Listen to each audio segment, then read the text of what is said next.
Hi everyone, I'm Doris Taylor. Have you ever watched someone destroy your child's happiness, only to witness karma strike back so perfectly it feels like justice served? Grab some popcorn, because this story of sweet revenge will make your day. Before we dive into this wild ride, don't forget to like and subscribe for more stories about surviving toxic people and coming out stronger on the other side. 3 years ago, my world turned upside down when my husband Jack passed away. Now, I juggle two jobs, nursing by day and bookkeeping by night, all to give our 12-year-old daughter, Sophie, the life she deserves. Another double shift, Amy? How admirable. I suppose someone has to serve the community, my sister-in-law, Victoria, quipped during Sunday dinner at the family mansion. She adjusted her pearls, flashing that fake sympathetic smile I'd grown to despise. Well, some of us actually enjoy making a difference, Victoria, I replied coolly, watching her perfectly Botox face twitch. My brother Thomas nearly choked on his wine, trying to stifle a laugh. He's always had my back, especially since Jack's death. Mom, Diana showed me her party dress today. It's so pretty. Can we go shopping for mine this weekend? Sophie asked, her eyes sparkling with excitement. Before I could answer, Victoria chimed in, "Oh, darling, the boutique I'm using is quite exclusive. Perhaps you could try that charming little discount store at the mall." Her husband James cleared his throat uncomfortably. "Victoria, dear, what?" "I'm simply being practical. We must consider everyone's circumstances." Later that evening, while I was tidying up, Diana snuck into the kitchen. "Aunt Amy, I'm sorry about Mom. I really want Sophie at my party. More than anyone," she said earnestly. "Thanks, sweetie. You're nothing like your mother, you know that." "That's the nicest thing anyone's ever said to me," Diana whispered, hugging me tight. Thomas walked in just as we finished. "Hey sis, got a minute?" he asked. We stepped onto the back porch where he lit a cigarette. "You know Victoria's just jealous, right?" "Jealous? Of what?" "Jack chose you over her back in college. She's never gotten over it." "What? She dated Jack?" "Dated? More like threw herself at him, and he wasn't interested. Then she rushed into marrying James for his family money. She wanted to spite Jack by marrying his brother, but it backfired. That's why she's always trying to make you feel small. You have everything she really wanted." I leaned against the railing, stunned. "Does James know?" "Probably not. Victoria's great at keeping her skeletons buried." That night, as I tucked Sophie into bed, my heart ached when she asked, "Mom, why does Aunt Victoria always make those weird faces when we talk about Dad?" "Some people, honey, are so unhappy with their own lives that they try to make others feel bad too. But we won't let them win, right?" "Right? I can't wait for Diana's party. It's going to be amazing." If I'd known then what Victoria was planning, I would have done anything to protect my daughter. But life has a way of setting the stage for perfect revenge all on its own. The day of Diana's Sweet 16 finally arrived. Sophie twirled in her blue dress, the one we'd saved for months to buy at Macy's. Her excitement was infectious as we pulled up to the country club in my worn-out Honda. "Check my hair one more time, Mom," she giggled. Walking into the grand ballroom was like stepping into another world.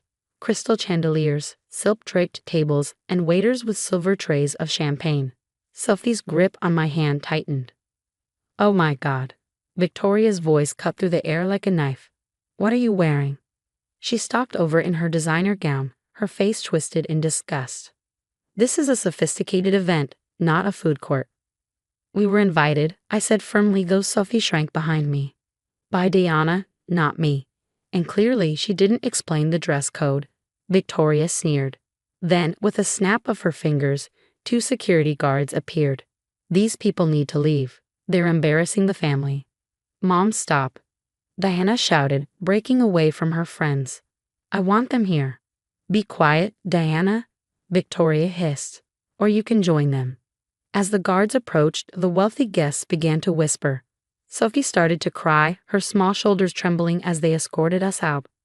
"You can't do this. She's my cousin," Diana yelled after us. Victoria grabbed Diana's arm as we reached the parking lot.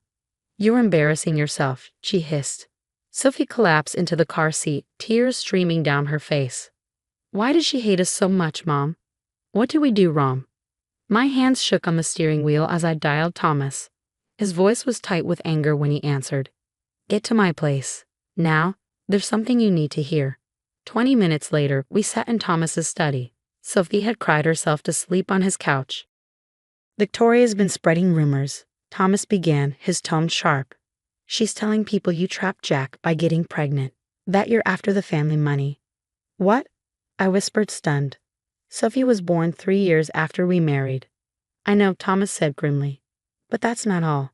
Remember when your invitation to Cousin Sarah's wedding got lost? That was Victoria. Or the family Christmas party where you were seated in the kitchen. Victoria again. She's been systematically trying to push you out for years. My phone buzzed. A text from Diana. Mom's telling everyone you crashed the party drunk. I recorded her. I'm so sorry, Aunt Amy. My hands clenched as I watched the video. Victoria's voice rang out, dripping with malice. She's just like her alcoholic mother. Thank God Jack didn't live to see what she's become. My mother died of cancer, not alcoholism. I whispered, rage building inside me. She's using my dead husband and mother to destroy my reputation. There's more, Thomas said, leaning forward. James called me last week. He's been noticing money disappearing from the family trust. Victoria's signatures are all over the paperwork. Looking at Sophie, her cheeks still stained with tears, something inside me hardened. I want her destroyed, I said quietly. Not just embarrassed. Destroyed.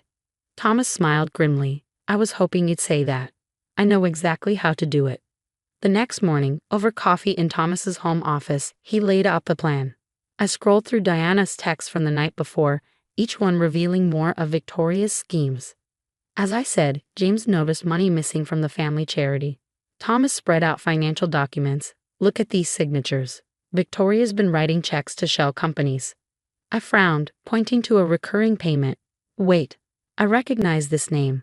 When I was doing bookkeeping for Harrison Industries last month, I saw similar patterns. These are fake businesses. Diana arrived during her lunch break, carrying her mother's laptop. Mom never logs out of anything, she said, handing me a USB drive with trembling hands. I found emails. She's been transferring money from Grandpa's accounts, small amounts over the years. How did you get this? I asked, stunned. Mom's drunk on power. She doesn't think I'm smart enough to figure anything out. But I've been watching, recording, saving everything. Thomas whistled as he scanned the files. She's stealing from multiple accounts, evading taxes through fake charities, and there's a whole folder of emails plotting to sabotage your reputation in the community. Just then, my phone buzzed again. A text from James. We need to talk. Victoria's up to something big. Meet me at Murphy's Diner in an hour. At the diner, James looked exhausted. I hired a private investigator last month, he said, pushing a stack of reports toward me. Victoria's been stealing from my parents' retirement accounts. Dad's having memory issues, and she's been taking advantage. How much? I asked, my stomach twisting. Over $2 million. And that youth center she was supposed to be running? It doesn't exist. She's been pocketing the donations. Back at Thomas's house, we spread everything out. Deanna's recordings, James's PI reports, and the financial documents. A pattern emerged. Victoria had been systematically stealing from everyone while building her social empire on lies. One more thing, Diana said, pulling out her phone. I recorded Mom talking to her friend Susan last week. She's planning to declare Grandpa mentally incompetent so she can take control of the entire family trust. The recording played. Once I get power of attorney, I'll cut them all off, especially that gold-digging nurse and her brat. They'll be begging on the streets where they belong. That's it, I said, standing up as fury coursed through me. Call your grandfather. He needs to hear everything. An hour later, William Harrison Sr., the family patriarch, sat in Thomas's study. His face darkened with each piece of evidence we presented. The party incident was the last straw, Diana explained, showing him the video. Mom's been torturing Aunt Amy and Sophie for years. She used your memory issues to steal. William's voice shook with rage as he spoke. And she did this to my granddaughter. All of it is documented, Thomas said, spreading out the evidence. The embezzlement, fraud, theft from your accounts, and fake charities, everything. William picked up a photo of Sophie crying in her party dress. I've been blind to what's happening in my own family, he said quietly. But this ends now. He pulled out his phone and dialed his lawyer. John, call an emergency board meeting tomorrow morning. and contact the FBI's Financial Crimes Unit. I want Victoria Harrison investigated for everything." Looking at me, his eyes hardened. "No one hurts my family and gets away with it." Tomorrow, Victoria learns what real consequences feel like. The annual Harrison Family Foundation Gala buzzed with energy. Victoria stood at the podium, delivering a speech about family values, her voice oozing charm. Her perfect smile faltered when we walked in: Thomas, James, Diana, William Sr., and me. And now William interrupted, taking the microphone. "Victoria will explain herself. Where did the missing $2 million from our youth center go?" William Sr.'s voice cut through the stunned silence. The room froze. Victoria's face turned pale. "I don't know what you're talking about." "Maybe these will refresh your memory." James stepped forward, projecting the damning financial documents onto a screen behind him. "Or should we discuss the money you stole from my parents' retirement accounts?" Victoria clutched her purse and bolted for the exit, but Diana stepped in front of her, blocking her path. "Running away, Mom? Just like you made Sophie run away crying from my party." "Diana, move."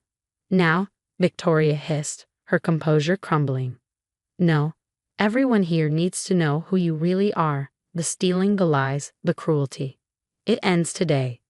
Fury flashed across Victoria's face as she raised her hand to slap Diana. But I caught her wrist mid-swing. "Touch her, and assault charges will be the least of your problems," I warned. James stepped forward, his voice calm but icy. "The divorce papers will be delivered tomorrow. And just so you know, the FBI is already investigating." Victoria spun around, desperately searching for an ally, but her so-called friends backed away. Phones were raised, recording every humiliating second. 6 months later, Diana and Sophie celebrated their birthdays together in our backyard. Diana had moved in with us, finding safety and love in the family Victoria had tried to tear apart. Sophie had just received the incredible news that she earned a full scholarship to Preston Academy, a dream come true. That night, as the house settled into quiet, I found an envelope in the mail with Victoria's handwriting on it. Without hesitation, I tossed it into the fireplace and watched the flames consume it. Some people don't deserve second chances. A news alert flashed across my phone screen. Former socialite Victoria Harrison arrested for scamming elderly clients. I smiled as I turned off my phone. Victoria had spent her life tearing others down, and now she was living with the consequences. Meanwhile, we were thriving, free from her toxic shadow. Sometimes, the best revenge isn't about getting even. It's about rising above, reclaiming your happiness, and building something beautiful from the ashes of what they tried to destroy. What would you have done if someone tried to destroy your child's happiness and reputation? Would you have thrown Victoria's letter in the fireplace like I did, or would you have read it to see if she truly regretted her actions? It's hard to decide when toxic people creep back into our lives, claiming they changed. But can someone who systematically tried to ruin a child's self-esteem ever deserve forgiveness? Share your thoughts in the comments below.